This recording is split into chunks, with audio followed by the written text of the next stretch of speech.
And we are joined right now by Senator Patty Murray, who roughly an hour or so ago was sworn in and officially became the first woman to hold the title of President Pro Tem. That is third in line to the presidency. We congratulate you for that, Senator. That is a remarkable accomplishment. Talk first about how things are going down right now in the Senate, the confidence you feel going forward, and then I'm going to ask you to comment on what we are witnessing right now in the House. Well, the Senate is moving forward. The Democrats are in the majority.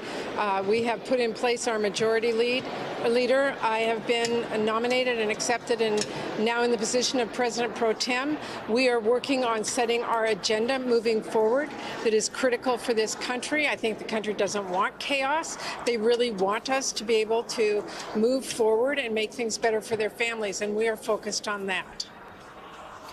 Talk about the legislative priorities for the Senate under your leadership as well as Chuck Schumer. What is it that you want to prioritize?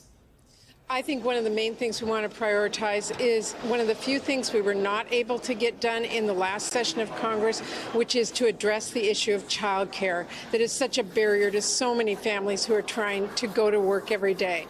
To make sure that we are investing in what our country needs for families who are trying to work their way back, our kids get their education on track, make sure people can afford higher education and job training, and really to continue to invest in climate change. These are the issues the American public want us to address and the ones we will be focused on.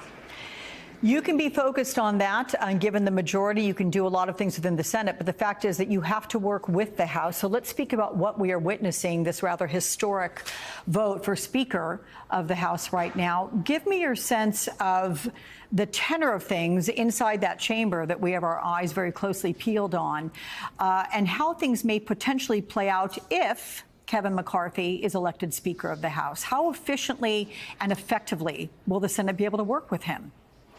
Well, it's up to the House to decide how they are going to manage themselves and how they are going to present themselves to the American people when they're in charge of the House and move forward. We don't know the outcome of that yet.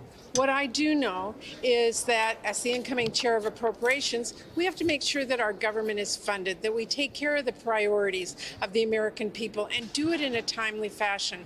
I will be working with my Republican colleagues in the Senate and members of the House, and I hope that they too know their job here, as much as we all fight and care about things, is to get things done and to move things forward. And I hope that is what we will see come out of this Congress.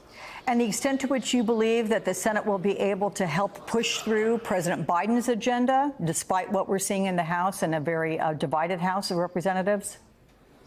Well, what I do know is there are members of both the Democrats and Republicans in the House who do want to get things done. They see the families that are struggling, whether it's housing, whether it's making sure that their kids get an education, whether it's child care, as I mentioned.